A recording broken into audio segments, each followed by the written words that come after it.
Hey, what is good? What is good? What is good, beautiful people? Of course, you know who I be. Good Doc, Dr. Mike TV, back again, once again.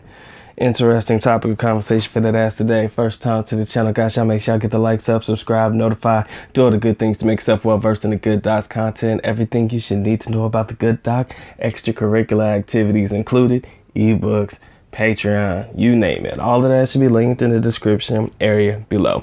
Now, first and foremost, before this video begins, big love to my brother, Mr. Roger Abernathy.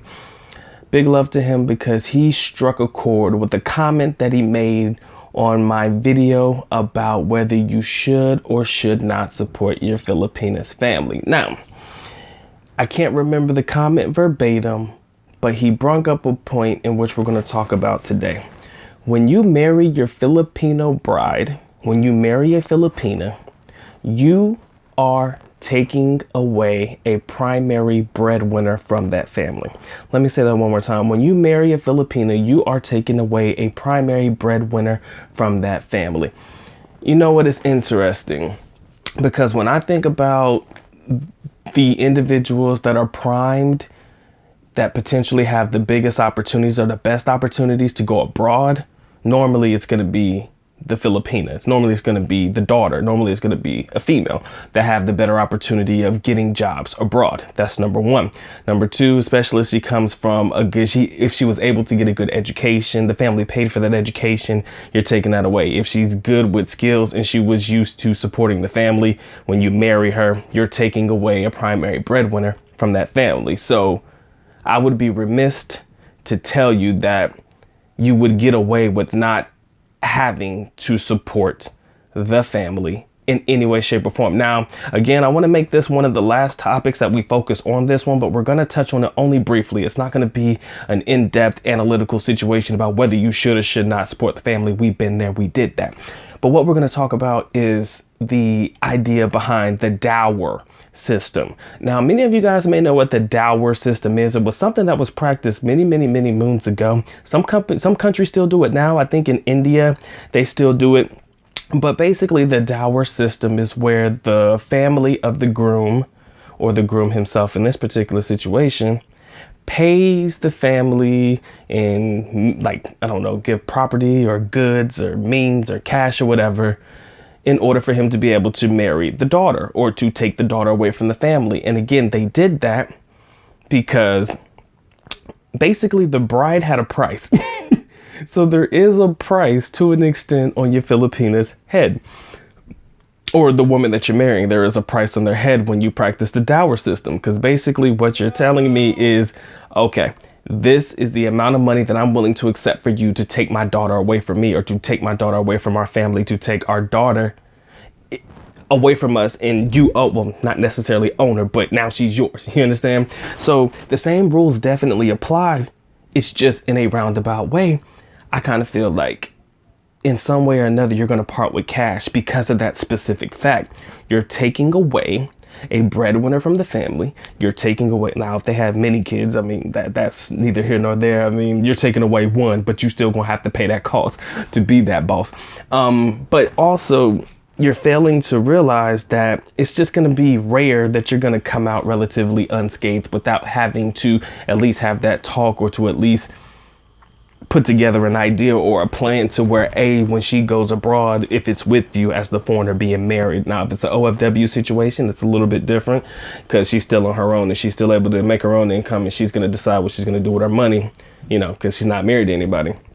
But when you marry her, there's probably going to come a time when you're going to have to answer these questions. And I tell my guys all the time, you know, you got to know who you're marrying. You got to know what you're marrying into. Two things: know who you're marrying, know what you're marrying into. You have to know the family in which you're marrying into. Okay. I know my family. I know my extended Filipino family. I know what to expect. My girl knows what to expect. We know what to expect whenever we decide to go ahead and make it official. But you guys who just meet them on a whim, two days in, you're already thinking about marriage or something like that. What do you really know?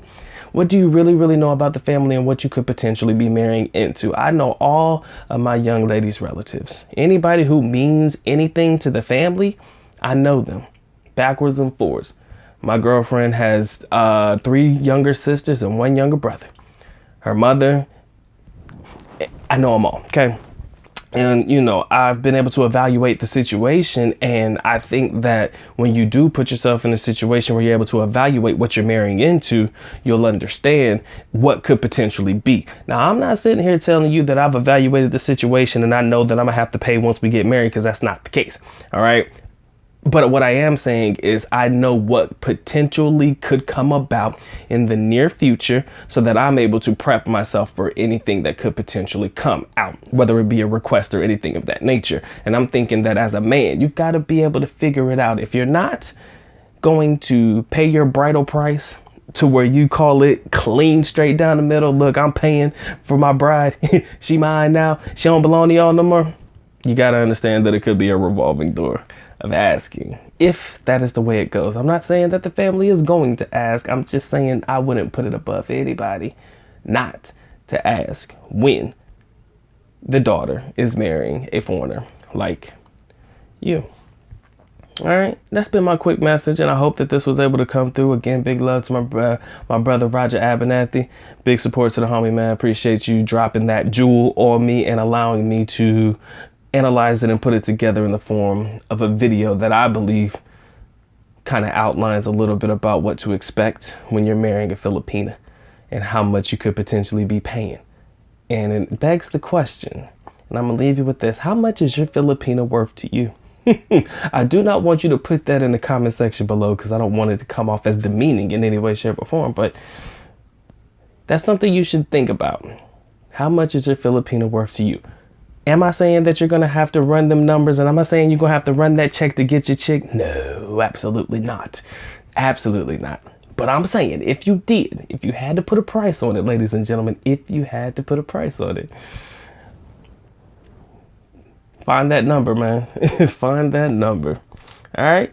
And that's been a good doc of this rant today. With that being said, good doc is officially out. At least knuckle by 11, which means I am going now. Bye-bye. As always, love you guys. Sincerely do. Mahal kita, mabuhay. Peace.